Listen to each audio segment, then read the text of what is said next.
Have you ever told everyone something big you wanted to do, and then watched your fire disappear the very next morning? You weren't lazy. You weren't not meant for it. And it wasn't bad luck. Sometimes the moment we speak too loudly about our dreams, we give our mind the feeling of victory before we've earned it. And in a world like ours, where relatives ask questions before you finish your tea, where people measure your worth by updates and announcements, that little mistake can quietly destroy years of potential. Let me tell you a story from India, a story that feels like a prayer for anyone who is tired of starting over. In a crowded neighborhood on the edge of Varanasi, there lived a young man named Arjun. Arjun wasn't weak, he wasn't stupid. He was intelligent, kind, and deeply devoted to his family. His father's health was fragile. His mother carried the household like a silent warrior.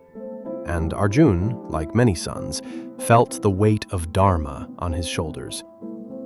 He didn't want luxury. He wanted stability, a life where his parents could breathe without worry. But Arjun had one habit, a habit that felt harmless, even noble. Before he started anything, he announced it. Not once, not twice. He announced it like it was already written in destiny. One Monday morning, he stood near the chai stall where everyone gathered. He lifted his voice with confidence. "Soon, I'm going to start an online business. I'll make it big." The uncles nodded. The neighbors smiled. Someone patted his back. "Wah, Arjun, that's the spirit." His chest felt warm. For a moment, he felt like a successful man, even though nothing had begun. That night, he slept peacefully. But the next morning, when it was time to work, his body felt heavy. His mind felt tired. He scrolled, he delayed. He told himself, "I'll start tomorrow." Days passed. Nothing happened. Then, 1 week later, he returned to the same chai stall with a new dream. "This time, I'm preparing for a government exam," he said. "I'll get a secure job. My parents will be proud." Again, applause. Again, encouragement. Again, that sweet feeling of being seen. And again, 2 days later, he stopped opening the books. Then it became something else. A small shop, a new course, a side hustle, a plan to move abroad, a promise to transform his life. Every dream was celebrated, but his hands remained empty. Years went by like this, words becoming festivals and actions becoming dust. Inside, Arjun began to break. Because when you keep failing publicly, it doesn't feel like failure. It feels like shame. One evening, Arjun walked alone toward the ghats by the river. The sky was violet. Temple bells rang softly in the distance. The smell of incense floated in the air, like someone was praying for him, even when he wasn't. Arjun sat on the cold stone steps, staring at the water. He didn't cry loudly. He cried the way Indian men often cry, silently, with stiff shoulders, swallowing pain like it is duty. His mind repeated one cruel question. What is wrong with me? That's when he noticed an old man sitting nearby. The man wore simple clothes. His forehead carried a calm tilak, not the kind that screams religion, the kind that whispers discipline.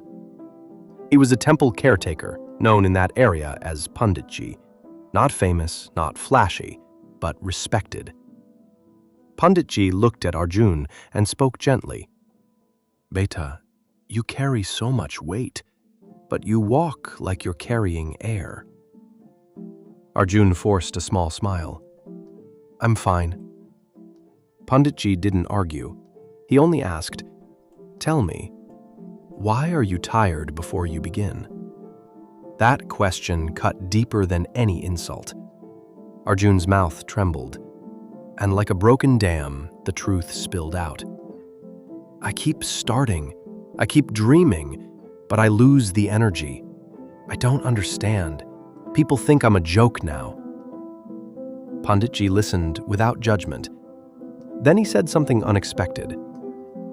Your problem is not effort. Your problem is noise. Panditji stood up slowly and motioned for Arjun to follow. They walked toward the temple courtyard.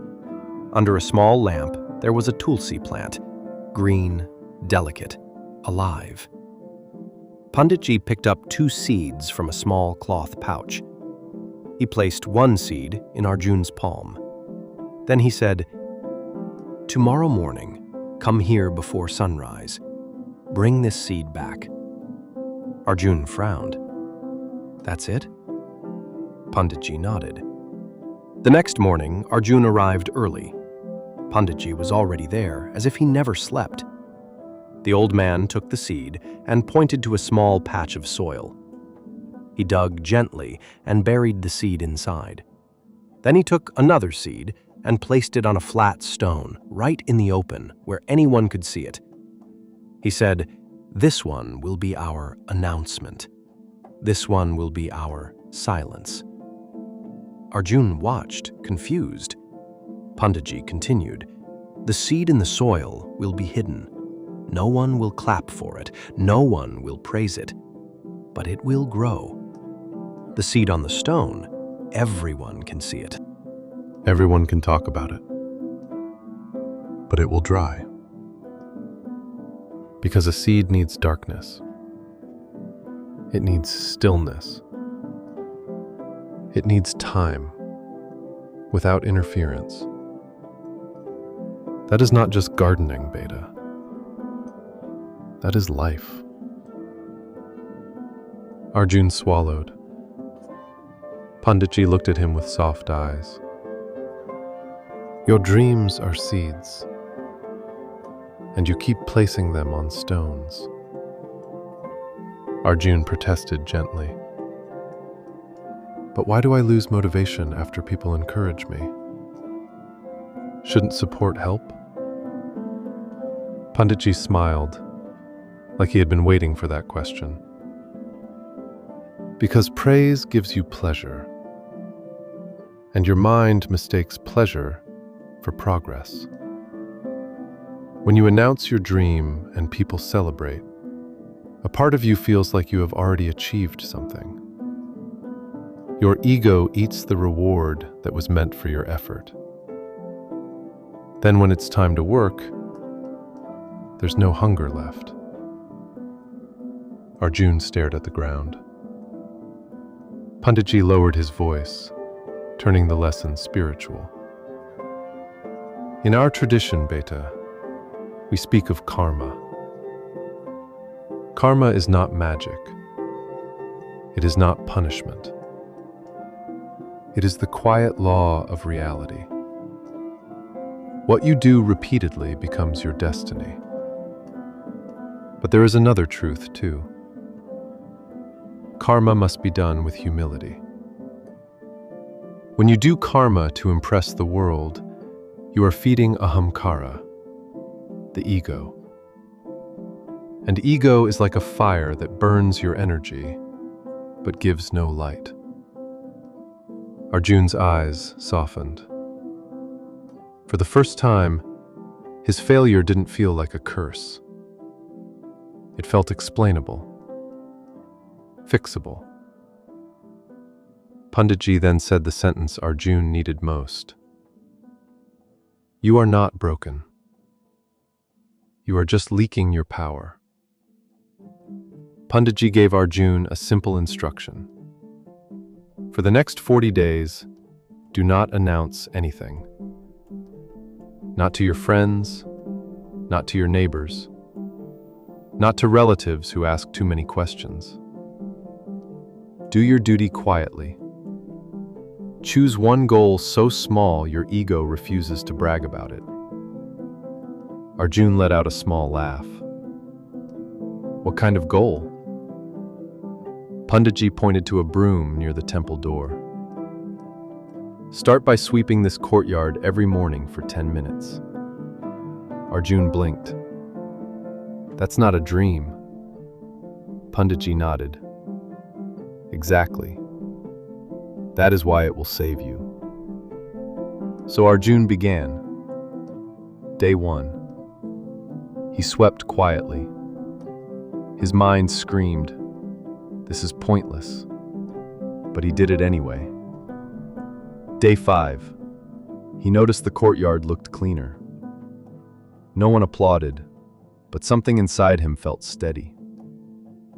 Day 12. He stopped checking for validation.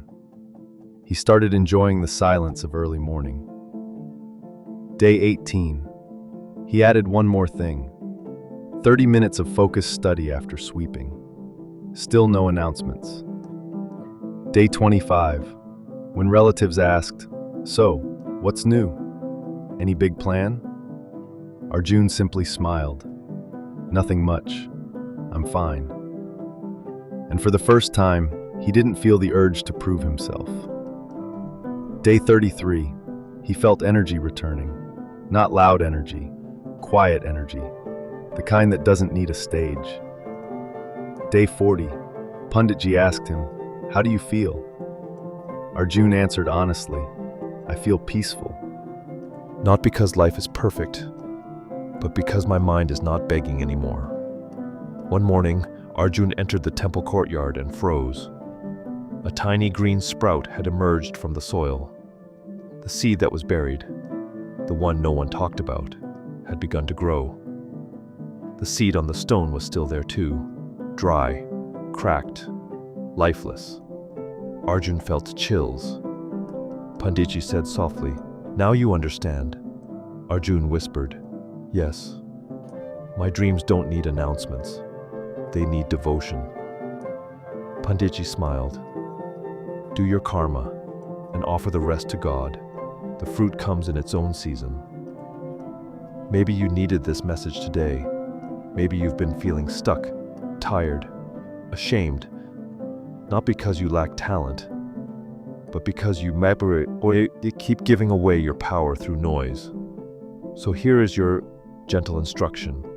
Like a blessing, keep your dreams close, work quietly, let your actions become your prayer, and when the time is right, your life will speak for you.